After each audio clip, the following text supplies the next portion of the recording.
आपके बच्चों को देखिए क्या पढ़ाया जाएगा, भारत की खोज किसने की।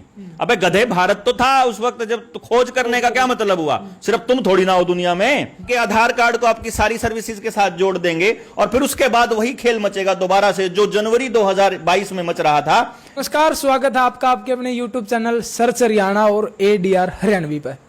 फिलहाल आप मेरे साथ जिस शख्स को देख रहे हो परिचय के मोहताज नहीं हैं और एक मुहिम चला रखी है व्यवस्था परिवर्तन की और न्यू वर्ल्ड ऑर्डर के खिलाफ। सारी जितनी भी राजनीतिक पार्टियां, सबके खिलाफ, सारी पार्टियों को भ्रष्ट बताने वाले एकमात्र शख्स डॉक्टर देवेंद्र बलारा फिलहाल हमारे साथ मौजूद हैं। और व्यवस्था परिवर्तन की जो मुहिम चला रखी है वो कौन सी व्यवस्था है जिसमें ये परिवर्तन लाना चाह रहे हैं, वो कौन सा न्यू वर्ल्ड ऑर्डर है जिसका बार बार जिक्र डॉक्टर साहब अपनी वीडियो में और भिन्न भिन्न चैनलों पर जिक्र करते दिखाई दे रहे हैं। आखिर कौन सा NWO न्यू वर्ल्ड ऑर्डर है और कौन सी वो व्यवस्था परिवर्तन है, उसी को लेकर हम चर्चा करेंगे। डॉक्टर देवेंद्र बलारा जी हैं, तो नमस्कार सर, स्वागत है आपका आपके YouTube चैनल। नमस्कार भाई जी, नमस्कार। डॉक्टर साहब, बार बार जिक्र सुनने में मिला new world order, new world order आ रहा है, न्यू वर्ल्ड ऑर्डर आ रहा है, गुलाम होने वाले हो, 5G लेकर आ रहे हैं और जो उई है वो लेकर आ रहे हैं, सारा षड्यंत्र के है। और क्या है ये न्यू वर्ल्ड ऑर्डर? असल में दुनिया के कुछ लोगों ने मिल करके अभी कॉल्स को आपकी अध्यक्षता में वर्ल्ड इकोनॉमिक फोरम जो बना हुआ है, जिसने यूनाइटेड नेशंस का एजेंडा 21 टेक ओवर करके एजेंडा 2030 जिसका नाम दे दिया है, वो तैयार किया, जिसको कभी किसी टाइम में ये कहा जाता था कि हम पे बैक टू सोसाइटी एक कार्यक्रम चलाएंगे जिसके अंतर्गत समाज को एक नई दिशा देने का काम करेंगे और उसका नाम उन्होंने रखा न्यू वर्ल्ड ऑर्डर, जिसके तहत वो ये कहते हैं कि हम 17 ऐसे सस्टेनेबल डेवलपमेंट के गोल सेट करना चाहते हैं कि जब आदमी जीरो कार्बन एमिशन, जो कि दिखने में बड़ा खूबसूरत लगता है, उसी दिशा में काम करे और वो समाज के अंदर इस तरीके से जिए कि वो एनवायरनमेंट को पल्यूट ना करे और उसको खाना फ्री में मिले, उसको उसकी शिक्षा फ्री हो, उसका रोजगार उसको मिले या ना मिले लेकिन उसका जीवन यापन आसान हो।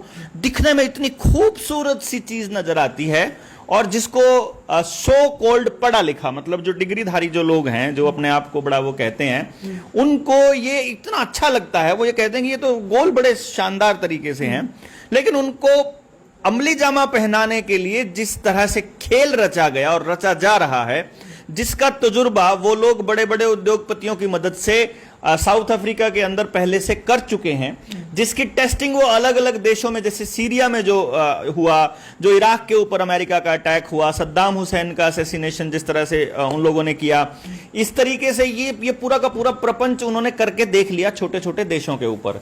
श्रीलंका का चाहे फूड क्राइसिस हो, चाहे फिर सीरिया के अंदर आतंकी हमले हो, चाहे अफगानिस्तान के अंदर आतंकी संगठनों को ताजपोशी हो, चाहे अलकायदा वाला, चाहे मतलब एक तरह से ओसामा बिन लादेन वाला जो षड्यंत्र है, ट्विन टावर वाला जो षड्यंत्र है, और फिर उसके बाद अलग अलग जो वायरसेस आते हैं उनके ऊपर जो खेल चलता है, इसके तहत वो सब जगह पे टेस्टिंग करके मीडिया के माध्यम से लोगों का माइंड ब्लॉक करने का काम कर चुके।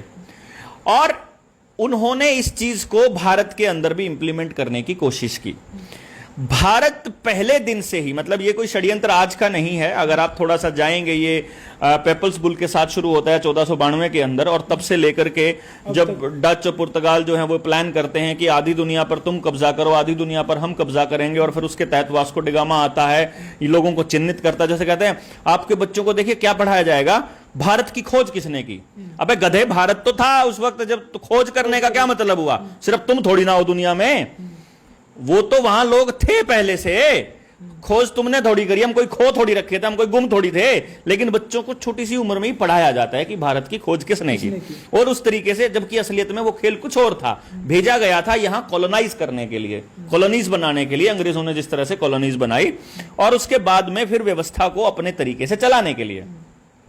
1947 के अंदर जब ट्रांसफर ऑफ पावर हुआ, उसके बाद में जब अपने लोग, उन्होंने क्या किया कि जब देख लिया कि ये गोरी चमड़ी वालों को भारत के लोग नहीं बर्दाश्त कर रहे, तो उन्होंने काली चमड़ी वालों को बिठा दिया और इसलिए बिठा दिया कि वो उस पूरे षड्यंत्र को चलाते रहें।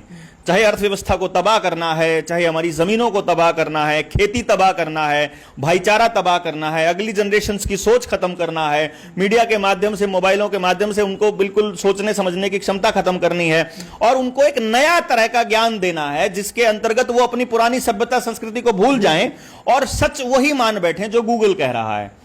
इस तरीके से एक व्यवस्था तैयार करी और वो तब से चली आ रही है। पंचवर्षीय योजनाओं के जरिए वर्ल्ड इकोनॉमिक फोरम तो उस वक्त नहीं था, डब्ल्यूएचओ और यूनाइटेड नेशंस ने अपने एजेंडे क्लियर किए कि अगले 5 साल में हम ये कर देंगे, अगले 5 साल में हम ये कर देंगे। धीरे धीरे धीरे धीरे धीरे धीरे वो समाज के हर ताने बाने को तोड़ने लगे।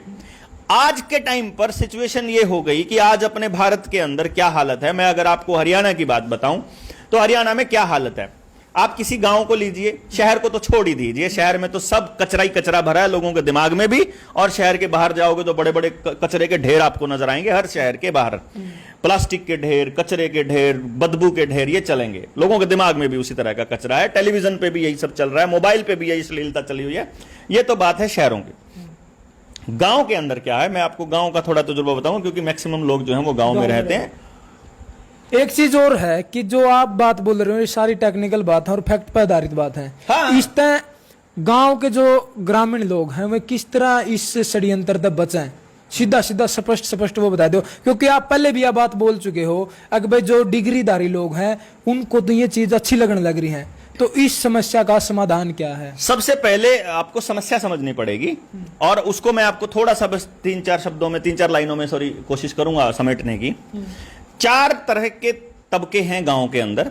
एक तबका है जो खेती करता है, दूसरा तबका है जो मजदूरी करता है, तीसरा तबका है जो नौकरी करता है और चौथा तबका है जो दुकानदारी करता है। मतलब वो चाहे शहर यहां करे या बाहर करे, इसके अलावा और कोई तबका गांव में नहीं है।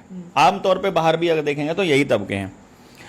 खेती करने वाले तबके की हालत यह है कि अगर आपके गांव में 1000 गांव हैं तो 990 एक गांव के अंदर अगर 1000 घर हैं तो उनमें से 990 घरों की जमीन किसान क्रेडिट कार्ड के नाम पर अभी बैंकों के अंदर नीलाम पड़ी हुई है। दूसरा, जो नौकरी पेशा लोग हैं वो चाहे प्राइवेट नौकरी कर रहे हैं तो उनको प्राइवेट जो संस्था वाले हैं वो शोषण कर रहे हैं खूब। काम आपसे 2 लाख का करवा रहे हैं, तनख्वाह आपसे 15,000 20,000 दे रहे हैं। कई बार तो ऐसा होता है 45,000 पे दस्तक करवाते हैं और 15,000 10,000 घर पे रहने के लिए देते हैं। सरकारी डिपार्टमेंट में अगर आप नौकरी करते हो तो आप किसी भी महकमे में नौकरी कर रहे हो, आपके अफसर टोटली निकम्मे बिठाए जाएंगे। आपके डिपार्टमेंट के अंदर जो है कोस्ट कटिंग के नाम पर या पोस्ट वैकेंसी के नाम पर या ट्रांसफर के नाम पर इस तरह के हालात पैदा किए जाएंगे कि पोस्ट ही कट जाएं और लोग ही ना बचें और आप तंत्र आपका पूरा का पूरा ध्वस्त होने लगे। चाहे पुलिस महकमे में देख लीजिए, बैंकों में देख लीजिए, टीचर्स को देख लीजिए, अस्पतालों में देख लीजिए, सब जगह पर सरकारी नौकरी वालों की पोस्ट खत्म हो रही है। दुकानदारों का यह हाल है कि अगर कोई नई दुकान खोलता है, नया बिजनेस शुरू करता है, वो नहीं चलेगा। कारण क्या है, जब कोई चीज उसे 2000 रुपए की पड़ती है तो वो 2000 से कम की उसको नहीं बेच सकता, नहीं तो बर्बाद हो जाएगा। लेकिन क्योंकि बड़े इंडस्ट्रीज जितने भी हैं उनके 2-2 लाख करोड़ रुपया माफ कर दिया जाता है, 10,000 करोड़ एक बार माफ कर दिया, 15,000 करोड़ एक बार माफ कर दिया, तो उससे वो 2000 की चीज को 1800 में भी बेच सकता है क्योंकि वो 200 रुपए का घाटा खा सकता है। और जो गांव का जो पढ़ा लिखा, थोड़ा सा पढ़ा लिखा बच्चा है जो कॉलेज में जाता है, वो देखता है कि मेरे दुकानदार पे जाकर के यही जूता मुझे 2000 का पड़ेगा और अगर मैं इसे ऑनलाइन खरीदता हूं तो ये 1800 पड़ेगा। तो वो आदत डाल लेता है अपने आप को ऑनलाइन डालने की। डाकखाने को खत्म करने के लिए अभी गांव के अंदर कोरियर वाले भी आने लग गए हैं। गांव में पहले कोरियर सर्विस नहीं होती थी, तो पोस्ट ऑफिस भी ऐसे खत्म होगा। ये इस तरह से इन्होंने पूरा पैमाना बनाया कि गांव के किसी जमींदार का बच्चा दुकान नहीं करेगा। अगर कोई नया आइडिया उसने खोल के शुरू कर भी दिया है तो उसके आइडिया को उसकी कीमत और उसकी कमाई से ज्यादा में वो बड़ी इंडस्ट्री खरीद लेगी और उसे लगेगा कि मैंने प्रॉफिट कमा लिया, लेकिन उसके आइडिया को पनपने नहीं दिया जाएगा। इस तरह से दुकानदार खत्म हो जाएगा। अब एक सरकार भी मुहिम लेके आ रही है, जन किराना स्टोर कुछ इस तरह की, आपने पता उसके अंदर वो बड़े बड़े इंडस्ट्रियलिस्ट के जो स्टोर हैं वो गांव में के लेवल पे खोले उनमें जाएंगे। कुछ ही ब्रांड ऐसे हैं जो आप ही सेल कर सका, बस, वो ऊपर से आ रहे हैं और जन किराना स्टोर कुछ इस तरह का नाम उसको दिया गया है। इसके ऊपर मैंने बहुत पुरानी वीडियो बनाई थी जब इसको जिस टाइम पे खुलेआम बोला था खट्टर ने कि हम हर जिले के लेवल पर, फिर ब्लॉक के लेवल पर, फिर गांव के लेवल पर रिलायंस के स्टोर खोलने वाले हैं। क्योंकि इन्होंने क्या करना है, जो आपका गांव का किराना वाला दुकानदार है उसके साथ में टाई अप करना कंपलसरी हो जाएगा आपके साथ में। तो आप अगर उसके साथ टाई अप नहीं करोगे तो वो आपकी दुकान को बंद करने का इंतजाम कर देगा, जैसे गांव में आजकल लाइसेंस के नाम पर पैसे लेने आए हुए हैं रजिस्ट्रेशन कराने के लिए। बिल्कुल हो रहा है दुकानों के हाँ, लाइसेंस के। अभी आने वाले वक्त में गांव के ऊपर रिस्ट्रिक्शंस बढ़ेंगी। अगर आपके घर में 3 गायें हैं या 3 भैंस हैं और घर में 2 आदमी हैं, तो उन 2 आदमी कितना दूध पीते हैं इसका सरकार हिसाब लगाएगी, और जो बाकी का दूध बचेगा उसको वो बेचते हैं ऐसा मान के आपके घर में टैक्स की पर्ची आनी शुरू हो जाएगी। आपके घर नए पानी के मीटर लगेंगे, नए बिजली के मीटर लगेंगे, आपके आधार कार्ड को आपकी सारी सर्विसेज के साथ जोड़ देंगे, और फिर उसके बाद वही खेल मचेगा दोबारा से जो जनवरी 2022 में मच रहा था कि अगर आप वो सर्टिफिकेट नहीं दिखाओगे तो आपको घुसने नहीं देंगे, और अगर आपने ज्यादा बकवास करी बोला तो आपके आधार कार्ड के साथ आपकी पूरी फैमिली की आईडी और सब कुछ जुड़ा हुआ है, आपकी सारी सेवाओं पे कांटा मार दिया जाए।